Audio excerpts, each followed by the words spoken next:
Alors, le lien avec les fonctions linéaires, bien sûr, étant donné lorsqu'on a une augmentation, on multiplie par 1 plus t sur 100, 1 plus t sur 100 devient le coefficient de proportionnalité. Donc, du coup, la fonction linéaire associée, c'est la fonction f qui à x associe 1 plus t sur 100 x. Et si on a une réduction, une diminution, la fonction linéaire associée, c'est la fonction f qui à x associe 1 moins t sur 100 x. Et le coefficient, c'est 1 plus t sur 100 dans une augmentation, 1 moins t sur 100 dans une diminution. Alors, ici, on va essayer de passer directement dans ces petits exemples-là. On va essayer de passer directement du coefficient à l'augmentation à la fonction linéaire. Alors ici, le tableau, c'est augmenté. Premier tableau, c'est augmenté. Donc, si on augmente un nombre de 15%, ça revient à le multiplier par combien? Donc, 1 plus t sur 100, c'est 1 plus 15 sur 100.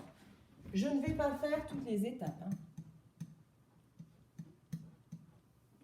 Ce qui fait donc 1,15.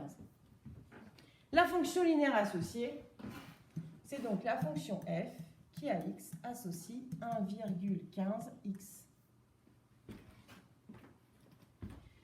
Si ensuite, je vais déjà faire les pourcentages. Si j'augmente un nombre de 0,8%, donc ça veut dire que je vais le multiplier par 1 plus 0,8 sur 100, ce qui fait 1,008. La fonction associée va donc être la fonction qui à x associe 1,008x. Si j'augmente un nombre de 100%, alors je vais multiplier par 1 plus 100 sur 100. 100 sur 100, ça fait 1, donc 1 et 1, 2. Et la fonction associée, c'est la fonction qui à x associe 2x. Et on s'aperçoit quand on augmente de 100%, en fait, qu'est-ce qu'on fait? Eh bien, on double la quantité. Augmenter de 100%, c'est doubler la quantité.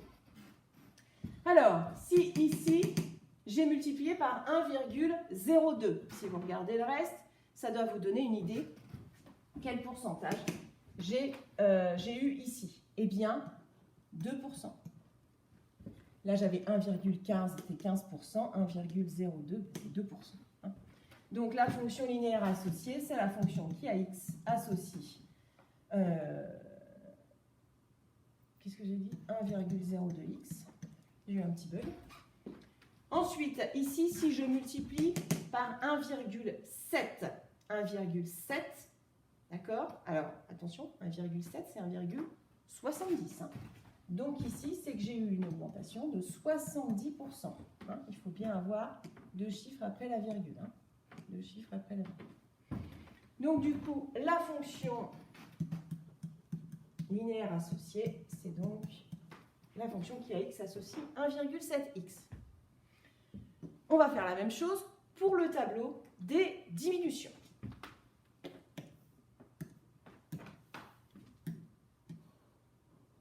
Voilà. Alors, diminuer un nombre de 13%, c'est le multiplier par 1 moins 13 sur 100.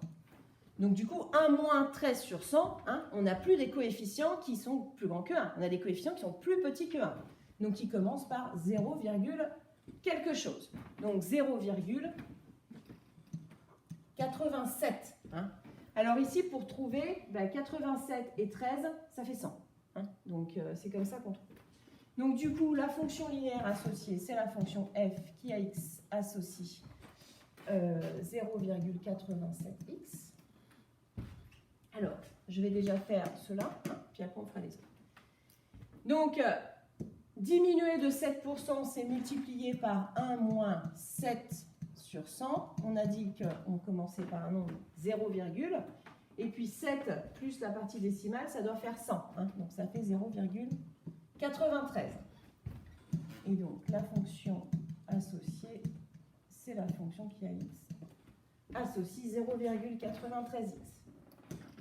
Une diminution de 81%, c'est donc 1 moins 81 sur 100. ce qui fait 0,19, puisque cette partie-là, 19 et 81, fait 100.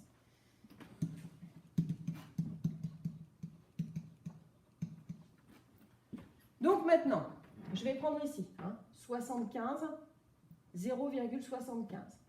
Donc je sais que ça correspond à 1 moins t sur 100. Et je vous ai dit 87 plus 13, ça fait 100. Donc ici, on va prendre 75 plus 25 pour faire 100. Donc du coup, la baisse est de 25%.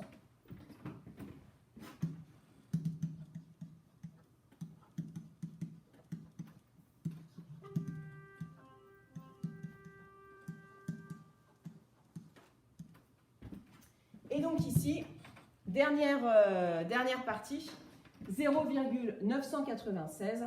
Alors, 996, en fait, il faut prendre 99, on prend deux chiffres, 99,6 plus le complément pour aller à 100.